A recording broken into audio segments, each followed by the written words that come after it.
Ready. കൂട്ടുകാരെ, കാട്ടിൽ ആവശ്യത്തിന് ആഹാരം കിട്ടാനില്ല. കുട്ടികൾ വിശന്ന് കരയുന്നു. അതെ അതെ, ഇങ്ങനെ നാം എങ്ങനെ ജീവിക്കും?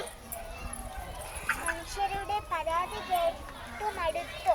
വാഴ തിന്നു, കരിമ്പു നശിപ്പിച്ചു, ചക്ക പറിച്ചു, എന്തെല്ലാം കേൾക്കണം. നാട്ടിലിറങ്ങുന്നു. നാട്ടിലിറങ്ങുമ്പോഴേ പേടിയായ കടക്കയും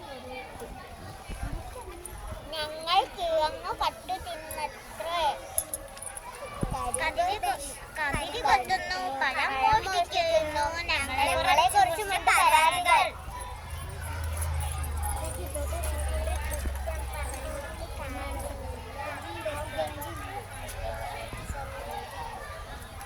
നമുക്കും